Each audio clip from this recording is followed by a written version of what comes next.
Hey guys, welcome back to Unmedicated and Dysfunctional. I'm Kenz, and I just wanted to give you an update and a little bit of my backstory on depression and dealing with antidepressants because you guys have probably noticed that there have been some weird just habits that are out of character in some of my previous videos and that I have been missing a few days.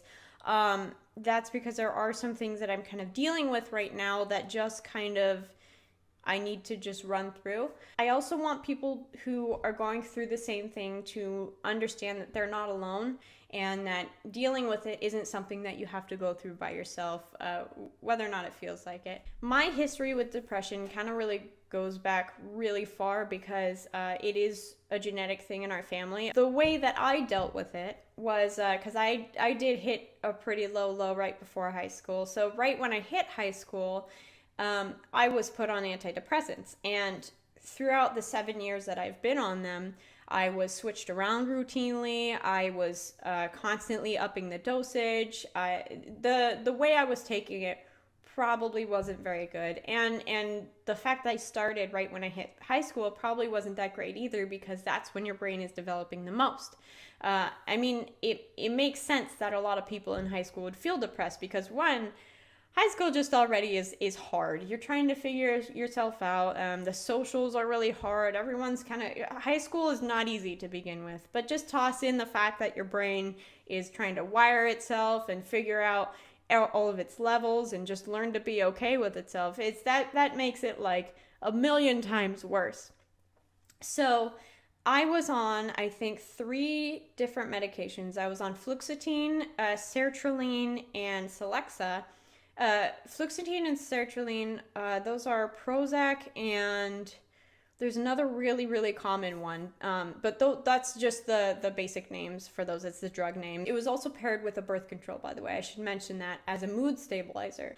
And one thing that people don't know about antidepressants and SSRIs, which fluoxetine and sertraline are SSRIs, they deal with your serotonin levels specifically, is that when you get on them, if you're not taking enough or you're taking too much, it can actually make your depression worse. And what happens is when you do find that happy medium, you don't have any more super lows, but you don't have those highs either. So you just kind of flatline. And it feels better than being low, but it's not necessarily great either, because if you're on it for long enough, your empathy kind of starts to depreciate. And I can tell you for a fact, I had to relearn a lot of that after I got off. I think another thing that people don't really recognize is that when you're on antidepressants, as your body kind of adjusts to it, there's never a point when you're on it where you feel like you're not battling something internally. And it's really hard, even when you do find the right amount, to just deal with it.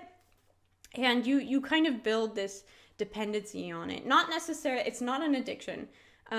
But it's definitely something that I depended on to just get through my day-to-day stuff. But in February, I hit kind of a deeper sink than I had ever done before. So after 7 years of being on it, I tried to raise it again, and it was too much of a dosage. I ended up in the hospital because it was just way too much, and it made me really sick. So I decided I needed to get off, and it took about 4 or 5 tries because I was very much dependent on it. I was, if I can take a pill every day and just every day will be easier, then why am I not doing that? Was kind of the mindset that I had. And I was dependent on that pill to make my days easier because of the mindset that I had. So with the help of a therapist, I was able to get off. And finally, this last time, it took more than 2 weeks. I finally got off for longer. And I had to go through this kind of baby brain phase where every time I felt an emotion, my brain had to recategorize that, because I had been suppressing those chemicals for so long that my brain literally didn't recognize it anymore. And I thought that was kind of the end of where the symptoms of that kind of getting off of that drug would be.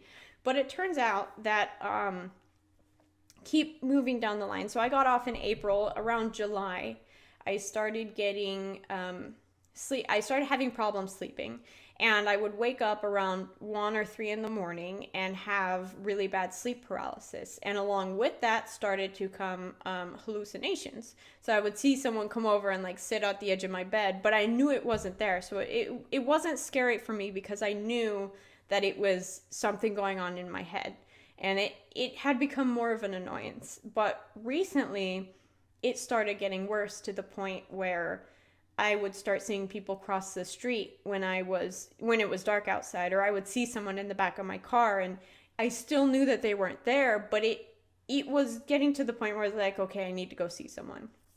So I went and saw my therapist, and over the past few days, the reason I've been missing videos and things like that, and you've kind of seen me, maybe I was a little bit twitchier, I would take off a headphone, is over the past few days what started to happen is I've been starting to get more of these physical side effects of getting off of the antidepressant, more of these physical withdrawal symptoms, so to speak, which consist of I've just had a terrible headache. My stomach has been just really like I feel super nauseous.